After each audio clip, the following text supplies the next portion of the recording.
Today on Don's Cobra Show, I rebuilt a Salisbury rear differential with a Dana 44 carrier and gear set.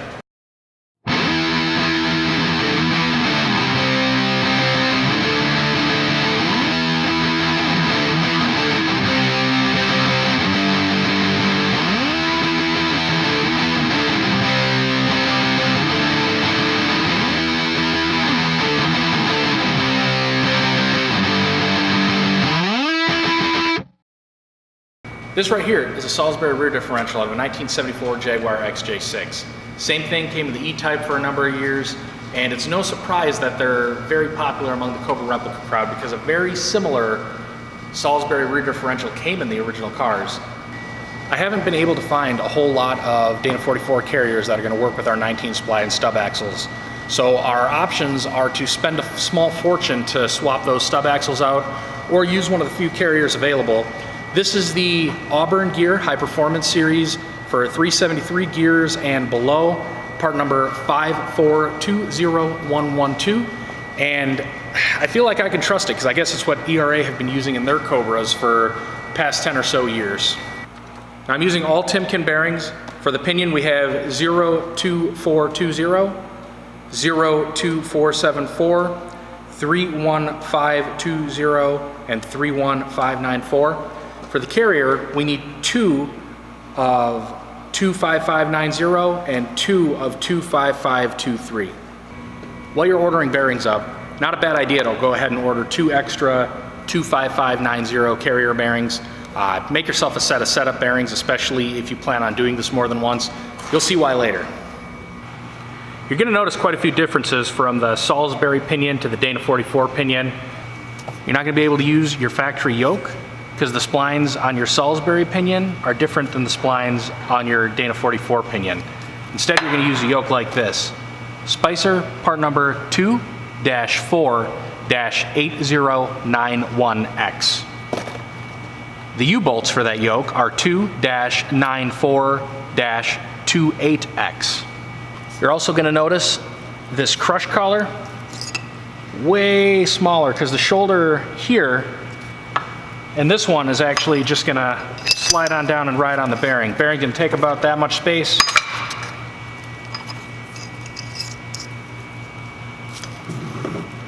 .650 inches long. Before we get too far here, I want to mention that this is my first time rebuilding a Salisbury or Dana 44 rear end.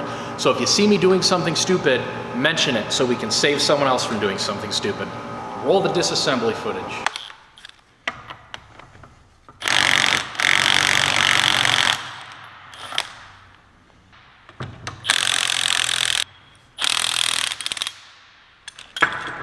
It's important to note the placement and orientation of your carrier bearing caps because they need to go back exactly how they came off. Over here, you have a U stamped horizontally on the case and the cap. And over here, you have a U stamped vertically on the case and the cap. If your casing and caps aren't stamped, stamp them before you take them off because they need to be put back on exactly how they came off.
It's worth mentioning this next race we're going to be knocking out is right about here. That's where you shim to get your pinion depth. If you use the punch cuts in here, you're going to damage those shims. So if you're using the same pinion or want to reuse the shims, try to stay towards the center of that race.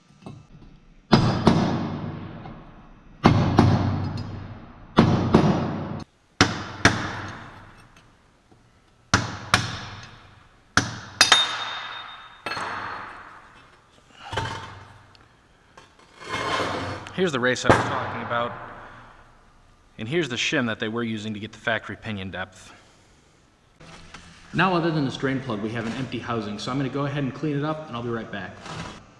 What I'm going to do next here is make myself a set of setup bearings. I ordered 2 extra carrier bearings, and I'm going to use a small flapper wheel to hone them out a little bit. These are not going to be the bearings that we use during our final install. These are just going to be setup bearings.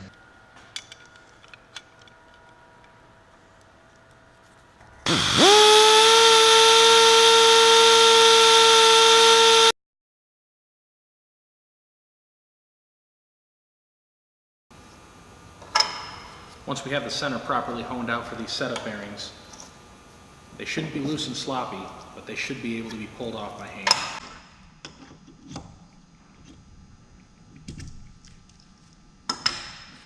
Now, I'm not going to be using this old carrier or pinion, so I have no need to pull the bearings off, but if you're going to reuse yours, now would be the time to do so. Now, we have 4 adjustments that need to be made to set up the differential properly. The first is going to be pinion depth, then you have your pinion preload, then you have your backlash and carrier bearing preload. Pinion depth is going to be adjusted by shimming the race that this bearing rides in. Pinion preload is going to be adjusted by crushing this crush collar down and putting some preload on the bearings.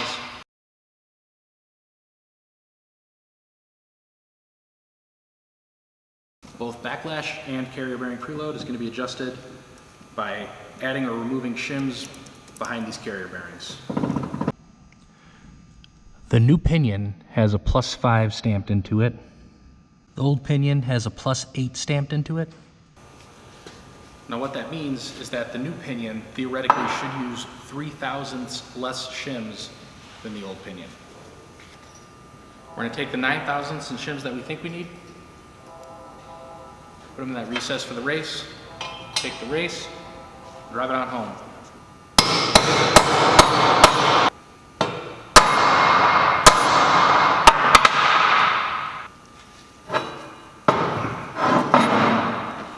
Now we'll drive the front race in. This one does not require any shimming.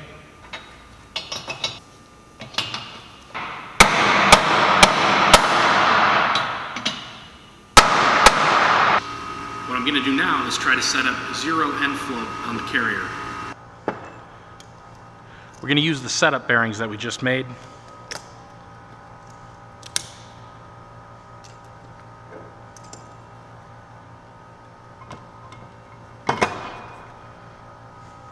Make sure you have the orientation correct.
Looks like we're looking at about 50 thousandths float right now. These shims are each 25 thousandths. They'll take up all the play perfectly.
We are right at 0.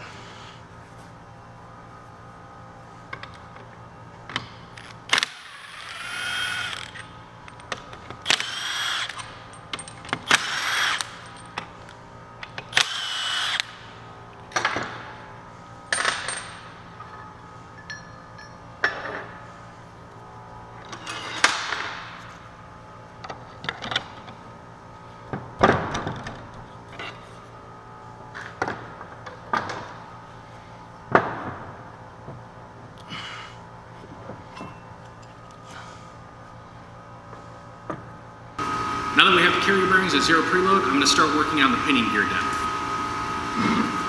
This bearing is interference fit onto the pinion. You're going to save yourself a world of trouble if you can heat it up a little bit.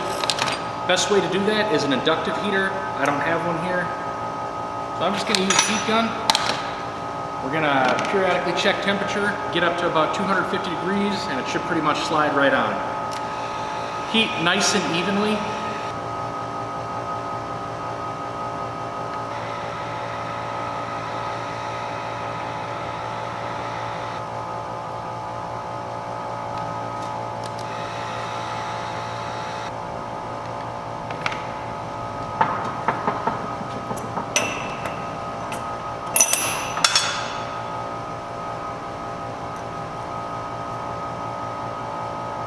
Well, it's still hot. We are just going to give it a few taps to make sure she's seated in there.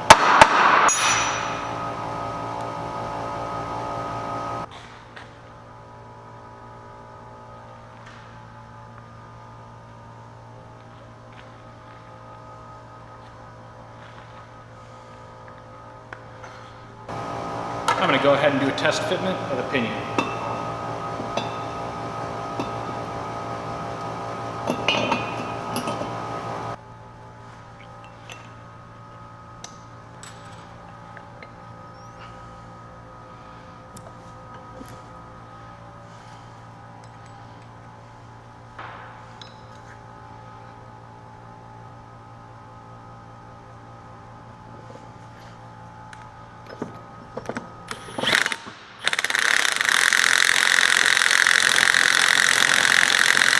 All right, now that we have all the slop taken out of it, we're going to start measuring for our preload. Pinion preload is 14 to 19 inch-pounds. Now, a nice dial torque wrench would be ideal, but seeing I don't do this that often, a beam style is going to work just fine. Our rolling torque is about 9.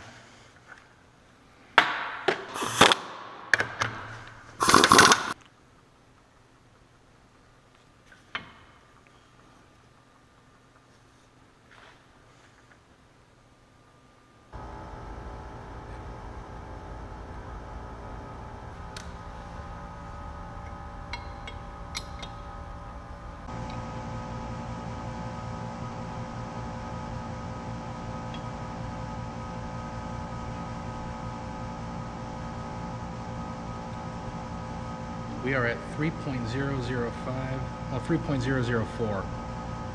Pretty much right where we should be for pinion depth. Before we get too far, I'm going to take a minute and go over some of these numbers and some of this math with you so no one gets confused. Dana 44 pinion depth is 2.635. That's just the way it is. Our new pinion had a +5 on the face, which means we need an extra 5 thousandths of shims. That brings our depth to 2.630. The machine stock that we were measuring off of is 0.375 inches thick. If we add the 3.75 to the 2.630, we end up with a measurement of 3.005. When we measured depth, we were 3.004 and a half, which is pretty dang close. Now, I determined how many shims to put in there by measuring the old shim pack, looking at the face of the old pinion with a +8 on it, looking at the face of the new pinion with a +5 on it, and determining that I needed 3/1000ths less shims because 5 is 3 less than 8. Even though we did this, we still had to check our measurement because machining isn't always as exact as it should be. Now that we have our pinion depth set up, we need to get the ring gear pressed onto the carrier. I'm gonna lay the ring gear on the carrier, get 2 of the bolts started.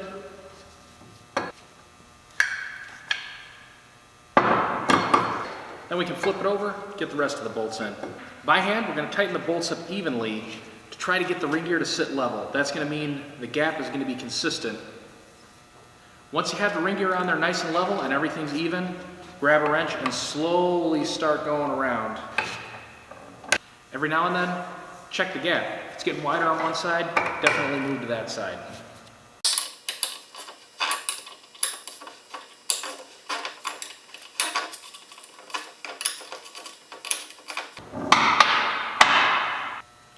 Now the bolt sequence I like to run in when I'm drawing the gear on is apply light torque here, skip 2, go here, skip 2, go here, skip 2, go here, skip 2, go here, skip 2, go here, and so on and so on. That way you're drawing it up relatively evenly, you're making sure you're hitting all the bolts, and you never want to crank down on them. Just nice and lightly draw it on. Now when putting this carrier in the vise, obviously we don't want to clamp down on the springs in here, we don't want to clamp down on our machine surfaces, we just want light tension on this housing to keep it from spinning. Now that the ring gear is drawn on there, we're going to break all the bolts loose and get some Loctite on them.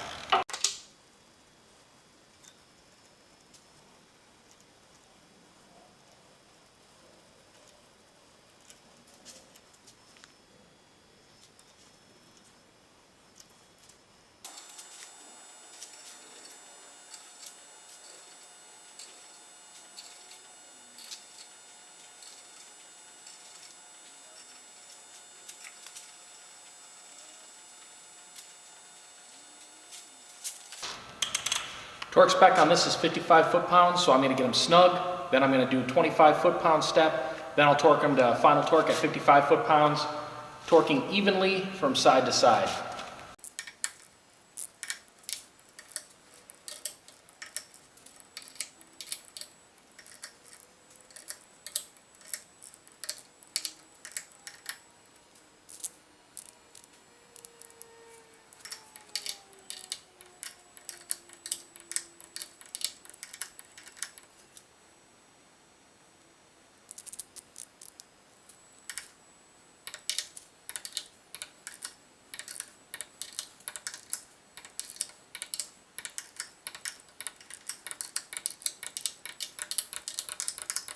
Our next step is going to be to use our setup bearings and our shims that got us to 0 carrier bearing preload and see what the lash is.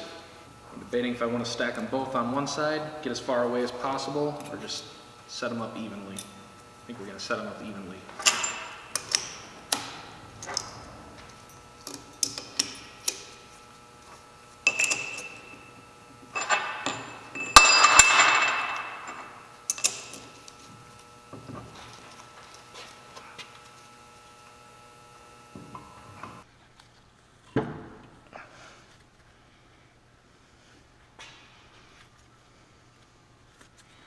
If we don't drop this in exactly level, it's going to hang up a little bit.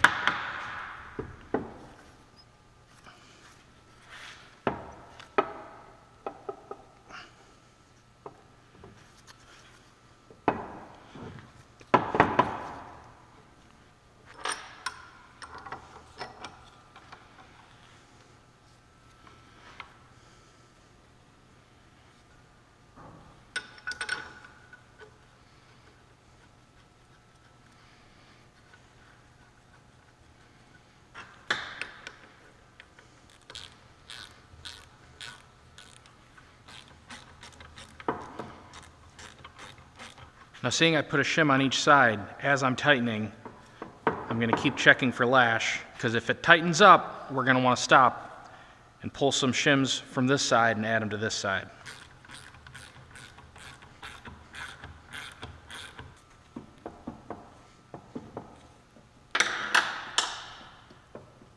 We have just a tiny bit of lash there.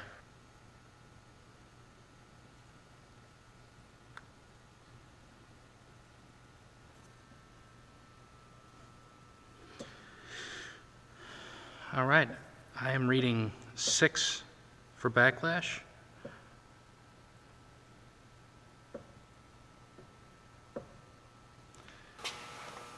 Our spec that we're looking for backlash is 6/1000ths to 10/1000ths.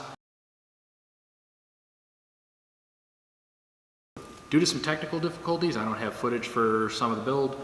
I'm just gonna real quick go through and tell you what I just got done doing. First, we got this carrier to 0 preload. All I did to find 0 preload is load this side of the carrier up with shims until we didn't have any sort of float in the carrier at all when it was bolted in. 0 preload turned out to be 50/1000ths in shims. I put 25/1000ths on each side, set her in there, checked for backlash. I had an excessive amount of backlash, so I took some shims off of this side, placed them on this side. Checked again, still had excessive backlash, moved another shim from here to here, put her back in. I ended up at 8/1000ths backlash. The spec is from 6/1000ths to 10/1000ths, so backlash was good. After that, we ran a pattern. I'll see if I can find a picture of it, but generally online, there's a bunch of charts, a bunch of pictures out there that's gonna tell you what you have to do depending on how your patterns looked. My patterns determined that I needed more shims for the pinion. I needed to move the pinion closer to this gear here. So I had to take it all apart. The bearing that's in here, I had to pound that race out, put another shim in there, put her back together. Just got that shim back in, got the race pounded back in. So now we're gonna put it back together and run another pattern. Now it is important to note that you want some preload on the pinion when you do your pattern, because that can affect your patterns. I'm just using a beam style torque wrench to make sure my rotational torque is between 14 and 19 inch-pounds.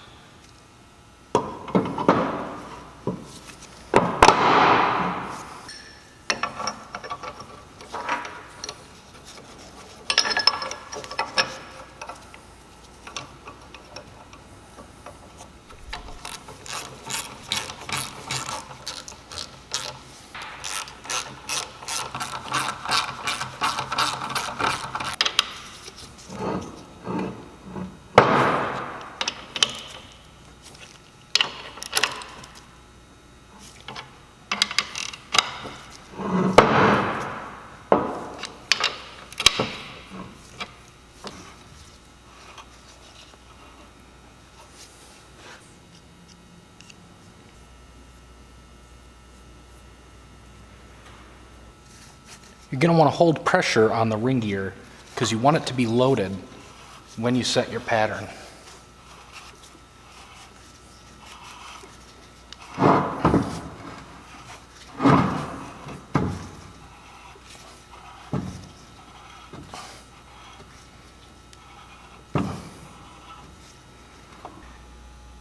These are what we're getting for patterns right now. You can see that it's not exactly centered. Ideally, we would want everything in the center worn off, but we do have yellow towards the top, yellow towards the bottom. We're fairly centered top to bottom. Normally we wouldn't want a hard line right here. Ignore this one.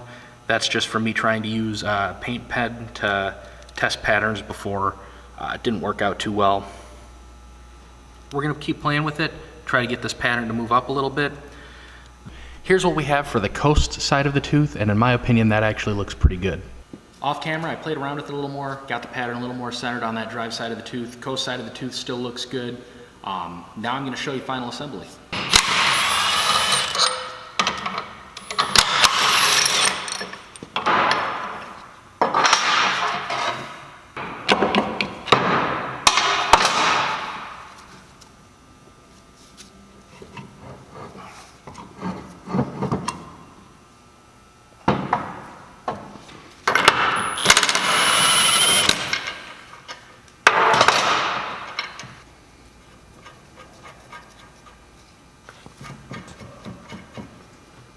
We're going to leave the nut partially on so we don't damage the threads.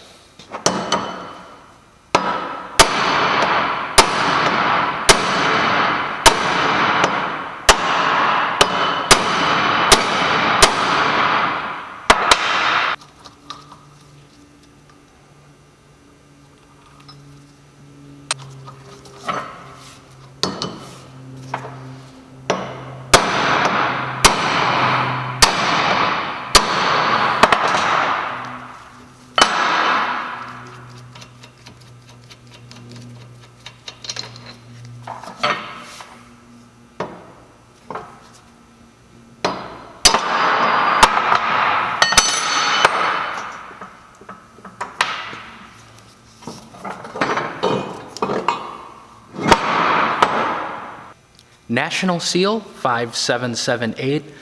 This is actually an O'Reilly knockoff because they didn't have the National one in stock, but it's going to seal up on that yoke just as good.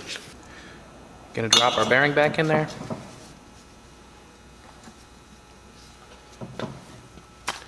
I like to use a block of wood around the edges of the seal.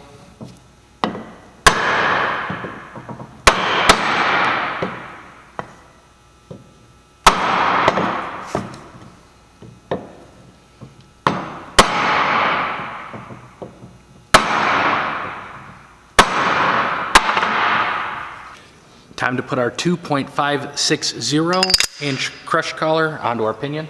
Doesn't hurt to put a tiny bit of thread sealant on the inside of these splines so no oil leaks through there.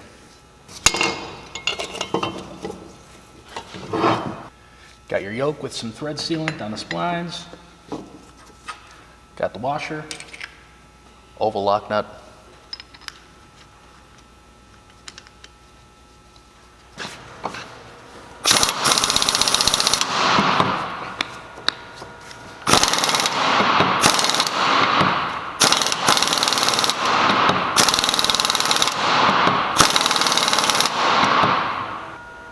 Basically, we're going to keep hitting it with the impact and checking for end flow until we're at 0 lash.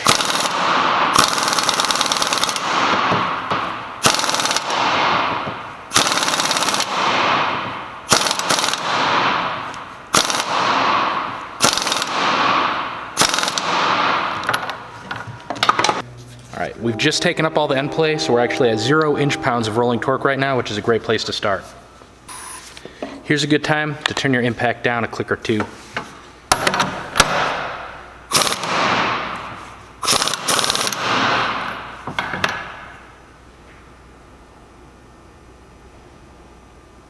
We are at 5 inch-pounds of rolling torque.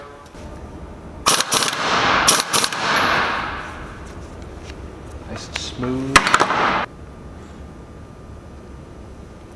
10 pounds of rolling torque.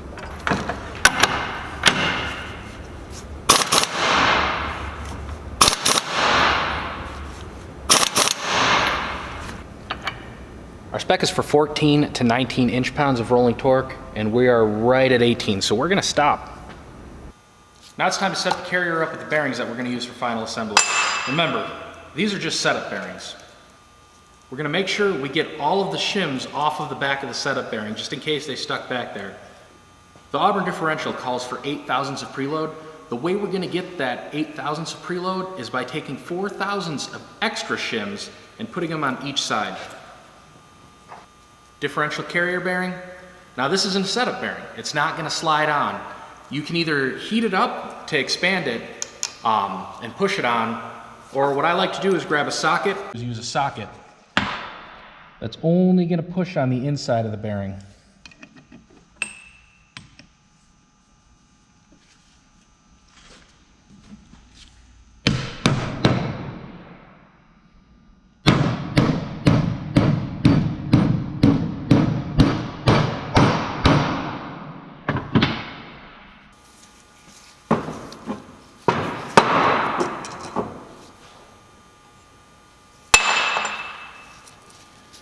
Again, get rid of the setup bearing, check the back of the setup bearing for any shims that may have stuck to it, set it aside, grab your 4 thousandths of extra shims, you need those on this side too.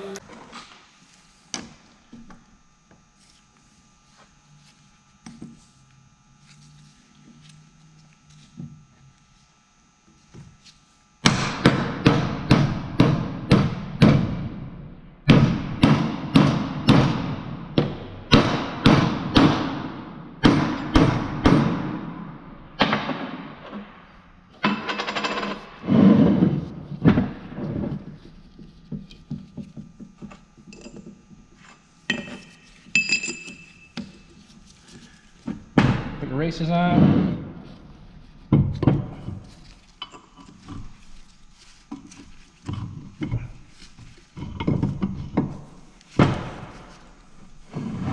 Now what you're going to notice here is that the carrier isn't just going to slide in because you have preload. You now made the carrier bearings wider than the case itself. They make special tools called case spreaders that you can use. I just like to use a rawhide mallet.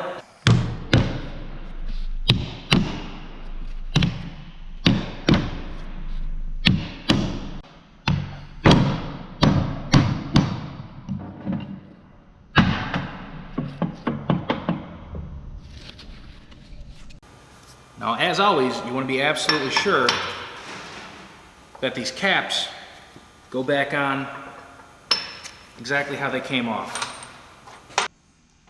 I like to use a dot of blue Loctite for extra insurance. Now, the torque spec for these cap bolts is 60 foot-pounds, so we're going to use a torquing sequence of snug, 30 pounds, 60 pounds.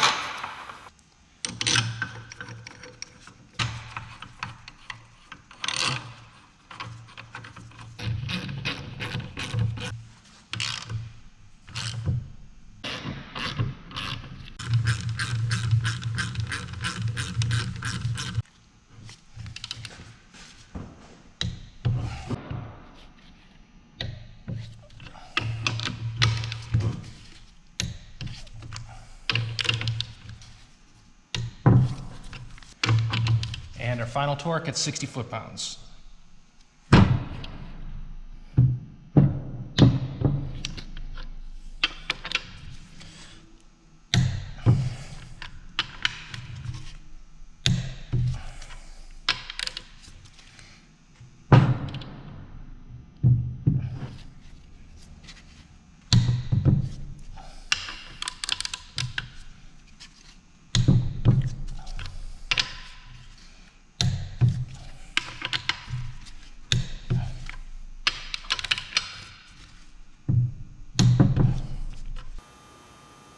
Now, as far as the backlash goes, the spec for this differential is 6 thousandths to 10 thousandths of an inch.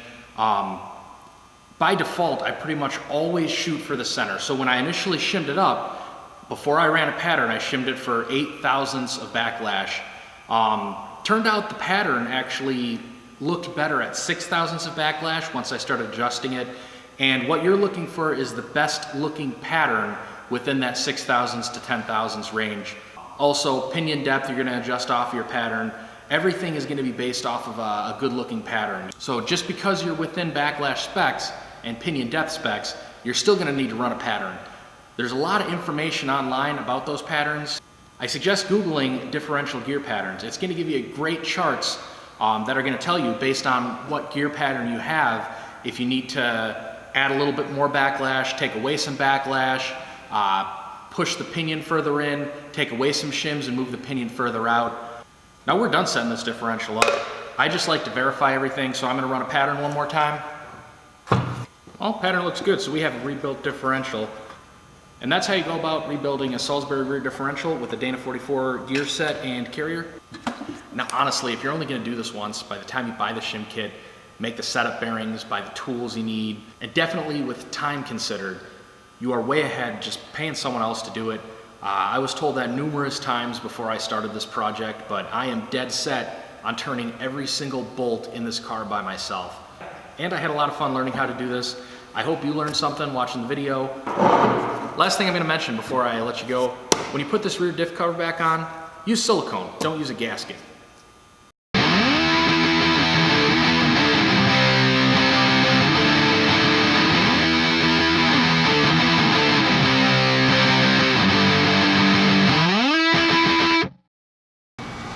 The Salisbury rear differential is extremely popular with the blah blah blah blah blah blah blah blah.